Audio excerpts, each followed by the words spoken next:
राम जी राम, जय श्री कृष्ण। नवरात्र की बहुत बहुत शुभकामनाएं। आप माँ दुर्गा की आराधना में या अपने इष्ट की आराधना में लगे हैं।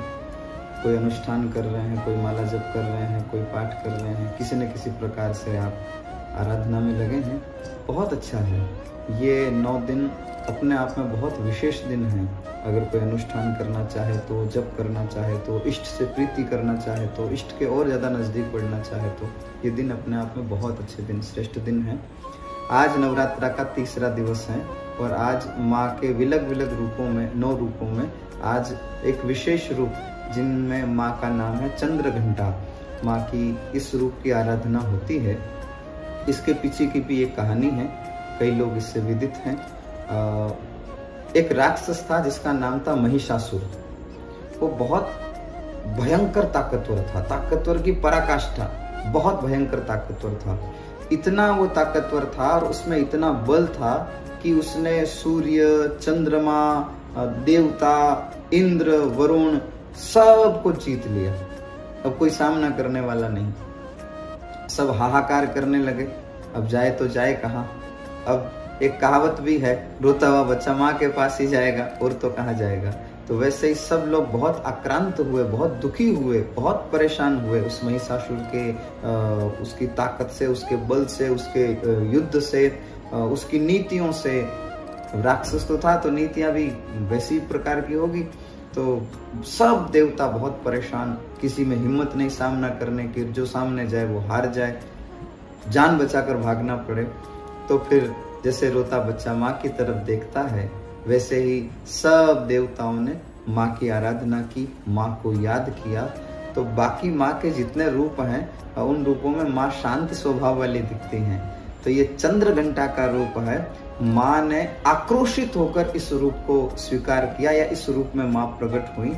इन्होंने चंद्रमा को अपने मस्तिष्क पर घंटे की तरह धारण किया, तो माँ का नाम चंद्रघंटा पड़ा। चंद्रघंटा माँ की आराधना करने पर बल प्राप्त होता है। इतना बल प्राप्त होता है, अगर इष्ट निष्ठा पक्की हो, आपकी आराधना श्रेष्ठ हो और माँ की कृपा बने, तो फिर हो सकता है विश्व विजेता भी बन जाए या शत्रु पर जीत हासिल हो जाएगी। देखो, इसमें एक बात मैं मिलाता हुआ चलूंगा कि कई लोग इस प्रकार आराधना करें कि मैं आराधना करूं और मुझ में इतना बल हो जाएगा कि मैं फिर सबको जीत लूंगा। ऐसा नहीं है। अगर आपकी जीत नीतिज्ञ हो तो माँ चंद्रघंटा की आराधना से आपकी जीत हो जाएगी, आप सफल हो जाएंगे।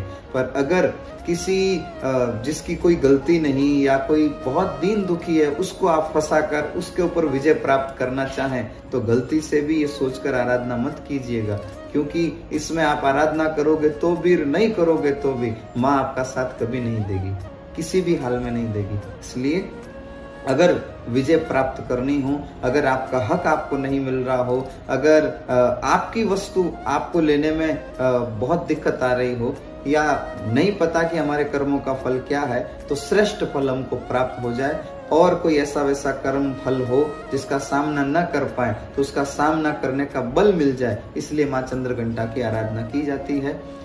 अब रही बात माँ चंद्रघंटा के गुणों को स्वीकार करने की, तो हालांकि माँ तो शांत स्वरूप वाली है, पर फिर भी माँ ने आक्रोशित रूप धारण किया। तो हमें ये गुण सीखना चाहिए कि जहाँ जिस प्रकार के व्यवहार की आवश्यकता हो, हमें वहाँ उस प्रकार का व्यवहार अपने भीतर जरूर लेके आ जाना चाहिए। जहाँ शांत रहने की आवश्यकता हो वहाँ शांत रहें, जहाँ बोलने की आवश्यकता हो वहाँ बोलें, जहाँ विरोध करने की आवश्यकता हो वहाँ विरोध करें। एक बात और निवेदन करूं, अन्याय को सहन करना भी अन्याय है, तो अन्याय के विरुद्ध आवाज उठानी पड़े तो आवाज उठाओ। तो हमें सीखना चाहिए, माँ के विलग विलग रूपों से, गुणों से सीखना चाहिए, जहाँ जैसी आवश्यकता पड़े। पर इस बात का ध्यान रखें, नीतिपूर्ण कार्य हो, विवेकपूर्ण कार्य हो, संस्कारमय कार्य हो, और इन कार्यों को संयोजित करने के लिए, इन कार्यों को पूर्ण करने के लिए जहाँ जिस प्रकार के व्यवहार की आवश्यकता पड़े, आपको व्यवहार जरूर लाना चाहिए। पर ध्यान ये रहे, मैं जो भी कार्य कर रहा हूँ वो सबके हित में है कि नहीं, इस प्रकार का भाव रख के फिर आप अपने उस वर्तमान परिस्थिति के अनुसार वैसा व्यवहार लेकर आए। जैसे माँ को ऐसे कोई गुस्सा नहीं आया, सबका हित करने के लिए माँ आक्रोशित हुई, तो उसी प्रकार अगर आपके कुछ करने से सबका हित होता हो तो फिर आपको वो कार्य जरूर करना चाहिए। ये भाव हमें माँ चंद्रघंटा से सीखने को मिलता है। अपने जीवन में उतारें। आप जो भी जब तप अनुष्ठान कर रहे हैं, माँ की कृपा से, इष्ट की कृपा से आपका अनुष्ठान फलीभूत हो और बड़ी तन्मयता के साथ आप ये नवरात्रा का उत्सव खूब जोर शोर से मनाएं। इसी भाव के साथ नवरात्र की बहुत बहुत शुभकामनाएं। राम जी राम, जय श्री कृष्ण।